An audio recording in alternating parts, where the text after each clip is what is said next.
भारत का एक ऐसा प्राचीन मंदिर है जो कलियुग की ओर अंत का इशारा करता है। 500 साल पुराना भविष्य ग्रंथ में ऐसी कौन सी 7 भविष्यवाणी की गई है जिसमें जगन्नाथ मंदिर समुद्र में विलुप्त हो जाएगा और तब जब जगन्नाथ मंदिर समुद्र में विलुप्त हो जाएगा तब से अंत का दुनिया का अंत का तारीख लिखा जाएगा।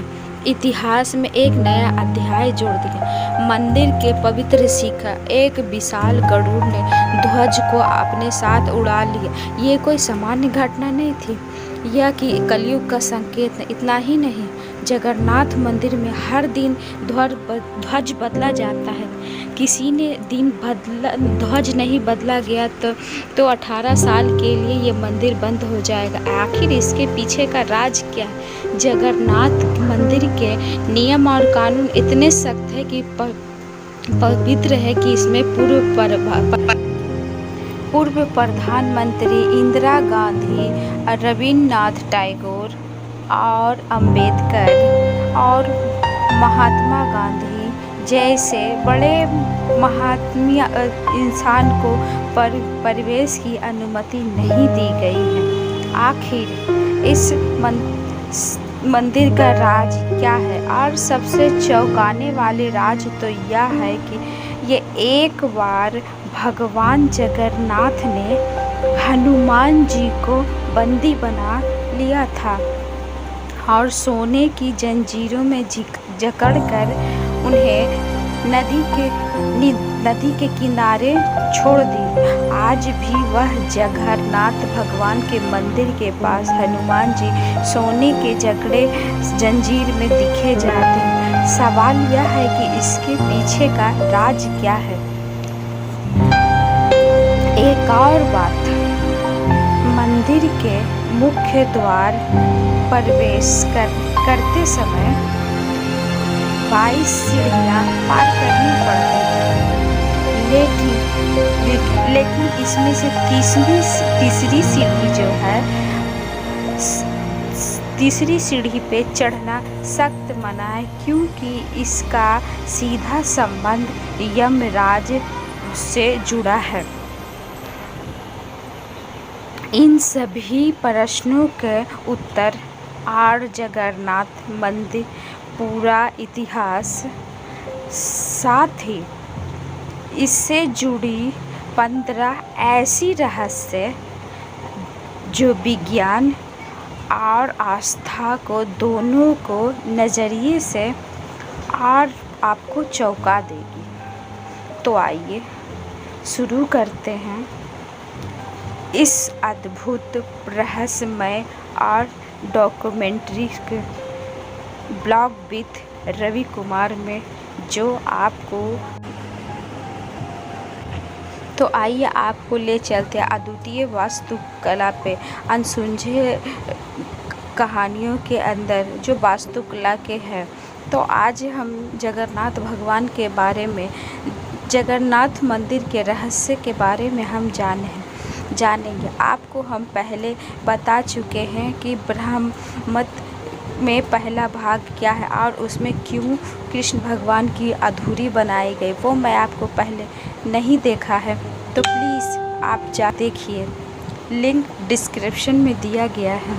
दोस्तों, आगे बढ़ने से पहले जानते हैं इस मंदिर का इतिहास और जो भव्य मंदिर देखते हैं वह किसने बनाया और उसकी कहानी क्या है।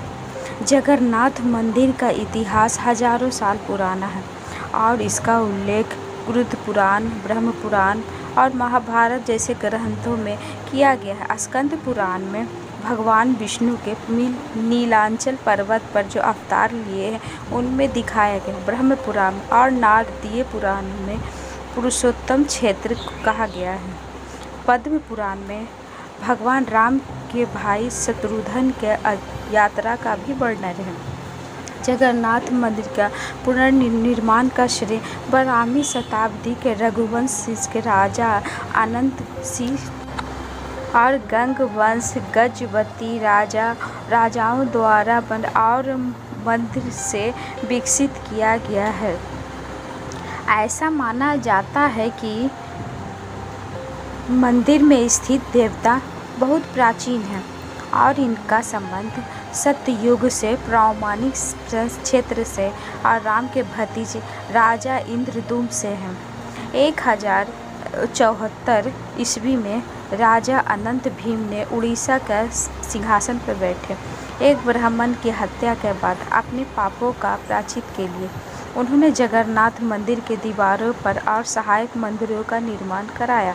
इनका निर्माण 14 वर्षों में पूरा हुआ और 1198 ईस्वी में संपन्न हुआ। उन्होंने मंदिर प्रबंधन के लिए सेवकों के लिए एक आदेश भी स्थापित किया। मंदिर का इतिहास संघर्षों से भी बड़ा है। पदाला-पच्ची के अनुसार इस मंदिर पर 18 बार अपहार किया गया और लूटपाट किया गया है। राजा ययाति के शासन से 146 वर्ष पहले एक आक्रमण के दौरान पुजारियों ने भगवान को सुरक्षित रखने के लिए उन्हें उड़ीसा के लिए सोनपुर राज्य में भोपाली नामक राज्य में छिपा दिया था। राजा ययाति को शासन को 11 वर्ष में उसके पता चला कि ब्राह्मण को पुनः प्राप्त किया और नई मंदिर निर्माण कराने के लिए आदेश दिया। वो एक नई मूर्ति को अपने द्वारा निर्मित नए मंदिर में स्थापित करने के लिए आदेश दिए। 1568 में गजपति शासन ने मुकुंद देव को हराने के बाद बंगाल के नवाब के जनरल काला पहाड़ पर मंदिर पे लूटपाट और मूर्तियों को नष्ट कर दिया। 1575 में खुर्दा के राजा रामचंद्र देव ने मंदिर में देवताओं की मूर्तियों को पुनः स्थापित किया। उनकी कृतज्ञता के प्रतीक में अभिनव इंद्र की उपाधि दी गई।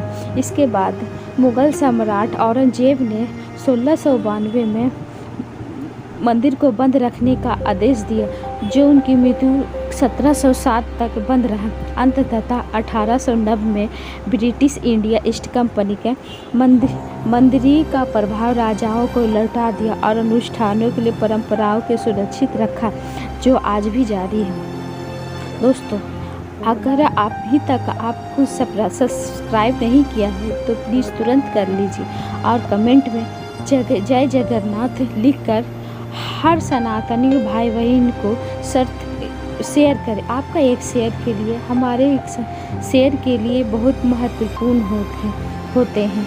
आप बात करते हैं जगन्नाथ मंदिर पूर्व प्रधानमंत्री इंदिरा गांधी, रविन्द्रनाथ टैगोर और अम्बेडकर और महात्मा गांधी जैसे बड़े व्यक्तियों को प्रवेश की अनुमति क्यों नहीं दी गई? मंदिर में मुख्य द्वार पर साफ लिखा है, केवल हिंदू ही मंदिर में प्रवेश कर सकते हैं। यह नियम सैकड़ों वर्ष से चला आ रहा है और इसमें किसी भी सामाजिक, राजनीतिक और आर्थिक रुतबे के लिए कोई अपवाद नहीं है। जगन्नाथ मंदिर गैर हिंदू और विदेशियों को प्रवेश नहीं दी जाती है। इतिहास में कुछ ऐसे जातियों, दलित और बिराली ब्राह्मण प्रवेश से वंचित किए गए, भले वे हिंदू ही क्यों न हों। रविन्द्रनाथ टैगोर का और भीमराव अंबेडकर का उदाहरण है इनका। 13वीं शताब्दी में मुस्लिम वेश में वो पहुँचे। पुजारियों ने गैर हिंदू ने मानकर इन्हें रोक दिया, लेकिन कबीरदास विवाद नहीं किया। उन्होंने समुद्र तट पर जाकर भजन किया। बाद में पुरी के राजा को भगवान जगन्नाथ में स्वप्न में कहा, जब तक कबीरदास में मंदिर नहीं आएगा तब तक मैं भोजन स्वीकार नहीं करूँगा। इसके बाद पुजारियों ने उन्हें कंधे पर उठाकर मंदिर में लाए। 1508 में गुरु नानक देव ने अपने मुस्लिम शिष्य के साथ उनके अनुरोध के कारण उन्हें प्रवेश द्वार नहीं, बाद में राजा को स्वप्न आदेश एक बार के लिए अनुमति दी गई।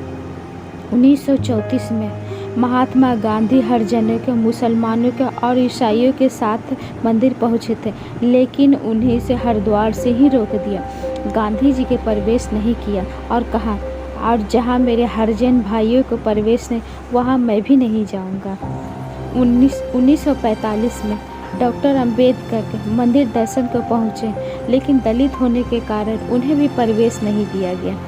उन्होंने खुद कहा, पूरी मंदिर गया था पर भगवान के दर्शन नहीं कर पाया क्योंकि मेरी जाति आड़े आ गई। रविन्द्रनाथ टैगोर को भी परिवेश से वंचित कर दिया गया क्योंकि वह बिराली ब्राह्मण थे और वे ब्रह्म समाज से जुड़े थे जो उनकी पूजा और जातिवाद का विरोध करता था। अब बात करते हैं इंदिरा गांधी की।